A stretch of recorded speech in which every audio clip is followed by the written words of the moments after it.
내 남자친구가 원하는 걸 그냥 좀 해주면 좋겠는데 그걸 안 해주니까 마음에 안 드는 분들 많죠? 이게 그렇게 어려워? 딴 사람들도 다 하는 거 아니야? 네, 이거 진짜 어려운 거예요. 솔직히 남자 입장에서 이동할 때마다 보고하는 것도 싫고 하루에 자기 전에 30분씩 전화보다 랭겜 한 게임이라도 더 하고 싶고 이해하기 어려운 얘기를 억지 공감하는 것도 싫어요. 그래서 이런 걸 하게 만들려면 남자친구를 길들여야 하는 거예요. 오늘 영상에서 남자친구를 길들이는 방법 단계별로 싹 정리해 드릴 테니까 끝까지 시청하세요. 지금 바로 시작합니다. 우리는 보통 과거 경험이나 주변인들의 사례에 빗대서 내 연애를 판단해봐요. 그래서 내 베프의 남자친구가 진짜 사랑꾼이라면 상대적으로 내 연애는 한없이 초라해 보이고 서운해집니다. 연애에서는 사실 상대방이 꼭 나한테 해줘야 할 의무 같은 건 많지 않아요. 바람을 피지 말아야 한다, 폭력을 쓰지 말아야 한다, 이런 도덕적인 기준이 아니라면 사실 우리가 연애에서 바라는 다정함, 관심, 이해 같은 건 꼭 들어줘야 한다는 의무가 있는 건 아니에요. 그래서 사람마다 가치관이 다르고 갈등이 생깁니다. 내 입장에선 연애하면 연락은 기본 아니야? 이렇게 생각하는데 상대방은 연락이 뭐가 그렇게 중요해? 이렇게 생각할 수도 있는 거예요. 이럴 때 논리적으로 왜 연락이 당연한 건지 설득하려고 하는데 애당초 정해진 기준이 있는 게 아니기 때문에 논리적으로 완벽할 수가 없어요. 주문 피고 김땡땡은 여자친구에게 연락을 안 했으니 남자친구 자격 박탈 3개월에 처한다. 이럴 수 없는 거잖아요. 그래서 내가 상대방한테 원하는 게 있을 때는 사회적 기준이나 주변인들의 사례를 명분 삼아 내 요구를 받아들이게 하기는 어려운 거예요. 이런 요구를 받아들이게 하는 연애에서의 명분은 결국 한 가지입니다. 네가 의무적으로 해야 하는 건 아니지만 네가 내 요구를 들어준다면 우리 관계가 더 깊어지고 윤택해질 거야. 그래서 논쟁이 아니라 상대방을 교육하고 가르치고 그에 맞는 보상을 줘야 하는 겁니다. 전 남친은 알아서 잘했는데 얘는 왜 이래? 내가 굳이 이런 것까지 다 가르쳐줘야 해? 이 정도는 알아서 할 수 있는 거 아니야? 이런 생각하실 거면 그냥 포기하시는 게 나아요. 아무리 답답해도 한 번 잘 가르쳐 놓고 몇 배 이상으로 뽑아낸다, 이렇게 생각해야 하는 거예요. 그럼 어떻게 상대방을 길들여야 돼요? 가장 기본적인 원리부터 알려드릴게요. 애견 교육하는 걸 생각해보세요. 먼저 강아지에게 가장 간단한 훈련을 시작해요. 그리고 그 강아지가 훈련에 순종하면 보상을 줍니다. 이건 사람이고 동물이고 똑같아요. 방향을 제시하고 그 방향에 따르면 만족스러운 보상을 줍니다. 그리고 점점 요구와 보상의 수준을 높여나가서 최종적으로는 내가 원하는 수준까지 도달시키는 거예요. 그런데 여기서 여러분이 크게 실수하는 게 한 가지 있습니다. 처음부터 너무 어려운 난이도의 챌린지를 제시한다는 거예요. 예를 들어서 여러분이 남자친구가 담배를 피지 않길 바래요. 근데 담배를 필지 말지 결정하는 건 사실 남자친구의 자유이자 권리죠. 우리가 원하는 건 상대방의 선택이 내가 원하는 방향으로 맞추게 하는 거고요. 근데 이런 요구를 어떻게 하냐면 난 담배 피는 사람이랑 만나기 싫어. 나를 사랑한다면 끊을 수 있는 거 아니야? 이렇게 보상은커녕 내 요구를 들어주지 않았을 때 처벌이 있을 거란 암시를 해요. 이런 방식으로는 죽었다 깨도 담배 못 끊습니다. 여기서는 두 가지 문제가 있어요. 너무 높은 수준의 요구를 했다는 거, 긍정적인 동기부여가 아닌 부정적인 동기부여를 쓰려 했다는 거. 강아지를 가르칠 때 처음부터 빵야, 리모컨 가져와, 이렇게 난이도가 높은 훈련부터 시키지 않죠. 가장 기초적인 손 아니면 기다려부터 가르칠 거예요. 흡연을 하는 사람들에게 지금 나랑 약속한 뒤부터 당장 담배를 끊어 라는 말은 강아지한테 뒤로 돌아서 공중제비 3바퀴 돌아 라는 말이랑 똑같아요. 담배를 지금의 80% 정도로 숫자를 세면서 피워보자. 그것도 어렵다면 연초를 80%로 줄이고 나머지를 전자담배로 대체해보자. 이렇게 작은 노력으로 성공할 수 있는 과제부터 줘야 하는 겁니다. 그리고 이 도전에 성공했다면 적극적으로 보상을 줘서 상대방이 계속 이 챌린지에 참가할 수 있도록 만들어줘야 하는 거죠. 그리고 점점 이 요구 수준과 보상의 정도를 높여가면서 결과적으로는 담배를 끊는 단계까지 가도록 만들어야 하는 거예요. 담배는 한 번에 끊게 해야 되는 거 아니에요? 글쎄요, 죽을 고비를 넘기는 것처럼 충격적인 사건이 있지 않은 이상 담배를 하루아침에 끊는 사람을 전 본 적이 없습니다. 보상은 어떻게 줘야 하는데요? 보상에 관련된 얘기가 나오면 대표적으로 나오는 예시가 인정, 그리고 칭찬이에요. 물론 이것들도 중요하죠. 근데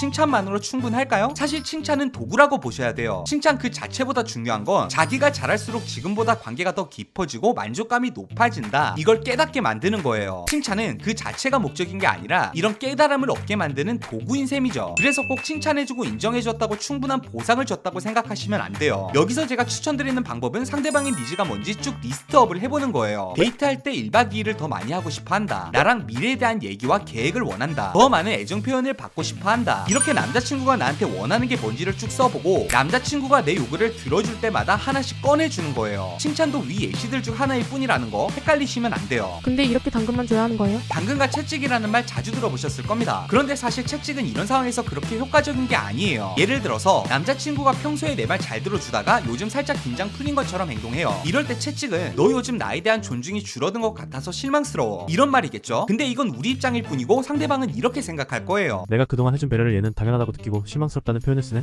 우리가 사용할 수 있는 최고의 채찍은 무보상입니다. 상대방한테 화를 내거나 서운함을 표현하거나 이런 게 아니라 그동안 주던 보상을 주지 않는 겁니다. 이 이상의 채찍은 역효과가 나기 쉬워요. 진짜 중요한 건 내가 이 관계에서 공주가 되려는 게 아니라 안정적인 관계를 만들려는 목적을 가져야 한다는 거예요. 제가 솔직히 여자분들 보면서 제일 답답한 게 돼. 나는 남자친구가 나한테 서석일 만큼 사랑받고 있어. 이런 자존감 높아지는 기분을 느끼는 게 최종 목적처럼 생각한다는 거예요. 그러니까 평소랑은 다르게 남자친구가 내 말 한마디에 토단다고 생각이 들면 감히 내 말에 토를 달아? 니는 무엄하다. 이렇게 반응하게 되는 거죠. 결국 말 잘 듣던 남자도 내가 너무 몰아붙여서 질리게 만드는 겁니다. 뭐든지 적정선을 지키는 게 중요한 거예요. 오늘 영상이 도움이 되셨다면 주변에 비슷한 고민을 가진 친구분들에게 공유해주세요. 여러분이 공유해주시면 도움은 제가 드리겠습니다. 그럼 오늘도 행복한 연애 하세요.